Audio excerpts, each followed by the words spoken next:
Selamat bertemu kembali sahabat-sahabat asal umum. Pada kesempatan ini kami dari asal umum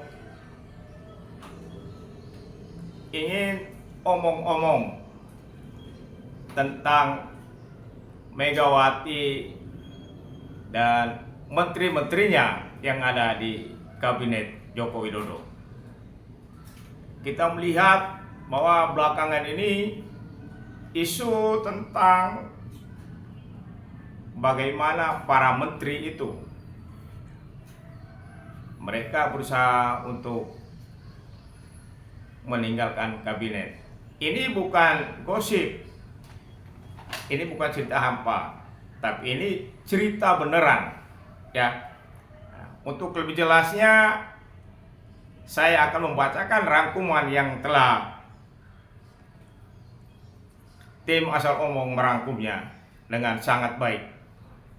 Oke, saya akan membacanya. Kira-kira begini hasil rangkuman yang kami lakukan. Mengapa Megawati Soekarno Putri melarang para menteri dari PDIP mengundurkan diri? Hembusan berita bahwa banyak menteri yang ingin mengundurkan diri dari pemerintahan Jokowi saat ini bukanlah isapan jempol atau kabar bohong atau kabar hampa untuk memperkeruh suasana politik tanah air yang lagi dinamis dan sangat-sangat dinamis dengan gonjang-ganjing karena tidak hadirnya kepala negara sebagai pengayom demokrasi, etika politik yang dilanggar, bansos yang dipolitisasi serta jor-joran, dan seruan moral para sivitas akademika yang diremehkan oleh para pendukung Prabowo dan Gibran. Berita tentang tidak nyamannya para menteri untuk membantu presiden adalah berita yang benar. Hal itu terungkap dalam wawancara Rosi dengan Megawati Soekarno Putri di Kompas TV pada tanggal 9 Februari 2024 yang sama-sama kita nonton, kita saksikan. Menteri-menteri dari PDIP ingin mengundurkan diri, namun Megawati meminta mereka untuk tetap bertahan. Bahkan Menteri Keuangan Sri Mulyani pun sudah tidak betah, namun Megawati menyarankan untuk tetap bertahan. Hebat bukan? Mengapa Megawati tidak menghendaki para menteri itu untuk mundur?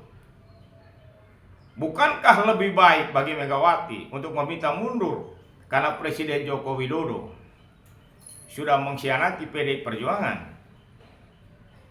Tidak juga. Alasan utama Megawati ini yang harus kita dengar baik-baik. Alasan Megawati sangat mengejutkan agar para menterinya untuk tetap bertahan sungguh mulia. Satu alasan yang menunjukkan sikap kenegarawan yang sulit ditemukan saat ini. Alasan itu tidak tentang ketakutannya terhadap Jokowi atau akan menurunnya elektoral PDIP. Sekurang-kurangnya ada dua alasan penting yang patut kita berikan acungan jempol untuk Ibu Megawati Soekarno Putri. Yang pertama, soal etika politik. Bagi Megawati, etika lebih penting daripada kepentingan partisan elektoral PDIP. Etika juga lebih penting dari persoalan relasi PDIP dengan Jokowi yang buruk. Etika adalah pedoman tertinggi dalam kehidupan berbangsa dan bernegara. Menarik para menteri dari kabinet hanya karena persoalan relasi yang buruk antara PDIP dengan Jokowi adalah tindakan yang tidak etis. Barangkali dari alasan pertama ini kita dapat menyimpulkan bahwa Megawati Soekarno Putri ingin menunjukkan kepada bangsa ini untuk tidak terjebak dalam kepentingan-kepentingan yang pragmatis, kepentingan-kepentingan yang partisan.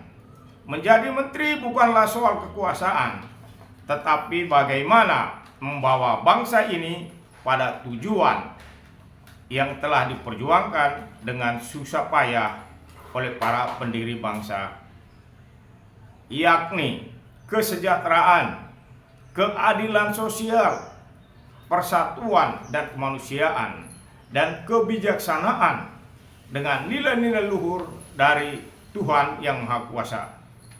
Mengutamakan kepentingan bangsa dan negara adalah tindakan etis utama bagi setiap pejabat negara, mulai dari presiden sampai kepada pembantu-pembantunya. Hilangkan kepentingan keluarga, kepentingan partisan, kepentingan oligarki, tetapi utamakan kepentingan bangsa dan negara. Yang kedua, kepentingan warga negara. Kalau para menteri itu ditarik dari kabinet, maka pasti akan menimbulkan ketidakstabilan, baik sosial, politik, maupun ekonomi. Kalau hal ini terjadi, maka sangat diragukan adalah masyarakat Indonesia itu sendiri. Jadi, demi kesejahteraan masyarakat, demi stabilitas kehidupan sosial, ekonomi, dan politik masyarakat, Megawati meminta para menterinya untuk tetap bertahan dan melayani masyarakat. Dengan dua alasan itu, kita dapat melihat sosok Megawati Soekarnoputri yang teguh dan kokoh dalam perjuangan, dalam memperjuangkan etika kehidupan berbangsa dan bernegara. Ia teguh dan setia mengutamakan kepentingan masyarakat, meskipun ia sering salah dimengerti dan sering mendapat bulian. Namun, baginya itu semua tidak penting. Yang penting adalah hak-hak warga negara untuk mendapat pelayanan negara tetap berlangsung dengan baik. Jadi teman-teman, itulah ulasan kami tentang apa yang telah kita nonton di Kompas TV pada tanggal 9 kemarin ya. Jadi semoga ulasan Asal Ngomong ini bermanfaat dan berkenan bagi sahabat-sahabat Asal Ngomong semua. Sampai jumpa.